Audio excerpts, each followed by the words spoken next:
మాఘపురాణము 11వ అధ్యాయము మార్కండేయుని వృత్తాంతము. వశిష్ఠుల వారు దిలీపునకు మృగశృంగుని వివాహము, మృకండుని జననము, కాశీ విశ్వనాథుని దర్శనము, విశ్వనాథుని వరముల వలన మార్కండేయుని జన్మించటము మొదలగు వృత్తాంతాలన్నీ కూడా వివరించి ఇంకా ఈ విధంగా చెప్తున్నారు వశిష్ఠుల వారు.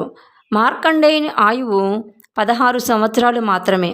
రోజులు గడుస్తున్న కొద్దీ తల్లిదండ్రులకు దిగులు ఎక్కువగా ఉంది. 5 ఏళ్లు నిండగానే కుమారుడికి ఉపనయనము మొదలైన వైదికర్మలన్నీ పూర్తి చేశారు. 6వ ఏడు దాటగానే మార్కండేయుని చదివించడం ప్రారంభించారు. అతడు తన తండ్రి వలనే అచిరకాలంలోనే సకల శాస్త్రములు, వేదాంత పురాణ ఇతిహాసాలు, స్మృతులు పఠించి గుణవంతుడని ప్రశంసలు పొందాడు. కుమారా, నీవు పసితనమునందే సకల శాస్త్రములు అభ్యసించి నీ బుద్ధి కుశలత చేత అందరి మన్ననలను పొందుచున్నావు. అందుకు మేమెంతో ఆనందిస్తున్నాము. అయినను గురువుల ఎడ, పెద్దల ఎడ, బ్రాహ్మణుల ఎడ మరింత భక్తిభావంతో మెలగవలేను. వారి ఆశీస్సులు నీకు మంగళకరమగును. కాన నీవిలాగ చేసింతో నీ ఆయుర్వృద్ధి పొందుతుంది అని చెప్పారు. అలాగే 15 సంవత్సరాలు గడిచిపోయాయి. రోజు రోజుకి తల్లిదండ్రుల ఆందోళన, భయము ఎక్కువవుచున్నాయి. పరమశివుని వరప్రసాదుడగుట చేత మార్కండేయుని జన్మదినోత్సవం చేయవాలని తలచి మహర్షులందరికీ ఆహ్వానాలు పంపించారు. మునీశ్వరులు, గురువర్యులు మొదలగు వారందరూ మృకండుని ఆశ్రమానికి వచ్చారు. అందుకు మృకండు ఎంతో ఆనందం చెంది అతిథి సత్కారాలు చేశాడు. మార్కండేయుడు వచ్చిన పెద్దలందరికీ నమస్కరించాడు. అలాగే వశిష్ఠుల వారికి నమస్కరించగా అతడు మార్కండేయుణ్ణి వారించారు. ఇలా చేసినందుకు అందరూ ఆశ్చర్యపడ్డారు. మహానుభావ, మీరిట్లాగా వారించడానికి కారణం ఏంటని ప్రశ్నించారు.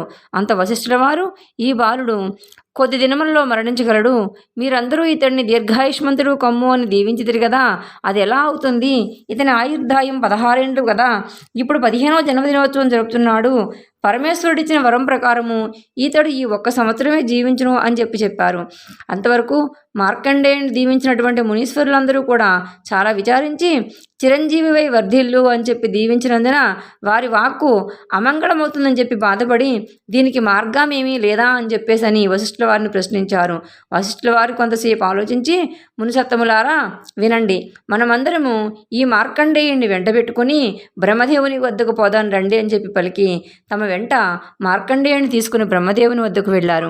మునీశ్వరుల ఆగమనానికి బ్రహ్మ సంతోషించారు. మునులందరితో పాటు మార్కండేయుడు కూడా బ్రహ్మకు నమస్కరించగా బ్రహ్మ చిరంజీవిగా జీవించిన ఆయన అని దీవించను. అప్పుడు వశిష్ఠ మహర్షి మార్కండేయుని జన్మవృత్తాంతము బ్రహ్మకు వివరించను. బ్రహ్మ కూడా జరిగిన పొరపాటుకు విచారం వెలుగుచ్చి కొంత తడువు ఆగి, భయపడకుడు అని మార్కండేయుని దగ్గరికి జారదీసి, పరమేశ్వరుడు ఈ బాలుని దీర్ఘాయుష్మంతునిగా జయును అని తన మనసులో శివుని ధ్యానించెను. అంతటా మునుల వంక చూచి, ఓ మునులారా, మీరిక పోయి రండు, ఇతనికి ఏ ప్రమాదము జరగనేరదు అని పలికి, వత్స మార్కండేయ, నీవు కాశీక్షేత్రానికి పోయి విశ్వనాథుని సదా సేవిస్తూ ఉండని నీకు ఏ ఆపద కలగదు అని చెప్పారు. మార్కండేయుడు గృహానికి వచ్చి తల్లిదండ్రులకు నమస్కరించి కాశీ విశ్వనాథుని సేవించి వచ్చేదనని అనుజ్ఞ ఇమ్మని కోరగా, మృకండు అతని భార్య కొడుకు యొక్క ఎడబాటుకు కడు దుఃఖిస్తూ ఎట్టకేలకు మార్కండేయుడు దీక్షను కాదనలేక కుమారుని విడిచిపెట్టి ఉండలేక అందరూ కాశీక్షేత్రానికి బయలుదేరారు. కుటుంబ సహితంగా కాశీపోయి మృకండు కాశీ విశ్వేశ్వర ఆలయ సమీపనందు ఒక ఆశ్రమాన్ని నిర్మించుకున్నాడు. మార్కండేయుడు సదా శివధ్యానపరుడై రాత్రింబవళ్ళు శివలింగము గడనే గడుపుచుండెను. 16వ ఏడ ప్రవేశించెను. మరణ సమయం ఆసన్నమైనది. యముడు తన భటులతో మార్కండేయుని ప్రాణములతో గొనితెమ్మని ఆజ్ఞాపించెను. యమభటులు మార్కండేయుని ప్రాణములు కొనిపోటుకు శివసన్నిధి ధ్యానము చేసుకుంటున్న మార్కండేయుని కడుకు వచ్చిరి. భటులు ఆ సమీపం నిలవలేకపోయిరి.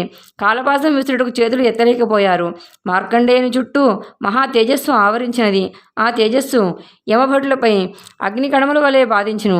ఆ బాధ కోరవలేక భటులు వెళ్ళి జరిగిన వృత్తాంతాన్ని యమునికి ఎరిగించగా యముడు ఆశ్చర్యపడి తానే స్వయంగా మార్కండేయునిపై కాలపాసాన్ని విసిరెను. మార్కండేయుడు కన్నులు తెరిచి చూసేసరికి యముడు తన ప్రాణం తీసుకుపోవడం సిద్ధముగా ఉండగా మార్కండేయుడు భయపడి శివలింగమును కౌగిలించుకొని ధ్యానించేసరికి కైలాసవాసుడికి పార్వతీపతి తన భక్తిని ఆక్రందన వినిపించేసరికి మహారౌద్రాకారముతో శివలింగమును చీల్చుకుని వచ్చి త్రిశూలముతో యముని సంహరించి మార్కండేయుడిని రక్షించును. యముడు చనిపోవుటకు అష్టదిక్పాలకులు బ్రహ్మదేవతలు వచ్చి శివుని అనేక విధములు ప్రార్థించి జటాధారి కోపం చల్లార్చి, మహేశ, యముడు తన కర్తవ్యాన్ని నెరవేర్చినాడు, తనకి వరప్రసాదులకు మార్కండేయుని 16 ఏండ్లు మాత్రమే ఆయువునిచ్చిదిరి కదా, ఆ ఆయువుని వెనకనే యముడు ప్రాణం తీసుకు వచ్చెను.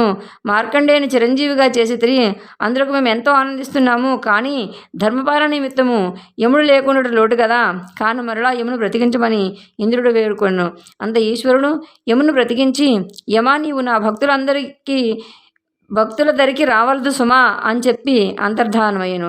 పరమశివుని దయవలన తన కుమారుడు దీర్ఘాయుష్మంతుడైనందున మృకండు మిక్కిలు సంతసించి తాను చేసిన మాఘమాస ఫలమే తన కుమారుని కాపాడిందని చెప్పేసి మాఘమాస ప్రభావంలో లోకాలకి అందరికీ కూడా చెబుతూ మరి 12వ అధ్యాయంలోకి ప్రవేశించడం అనేది జరిగింది.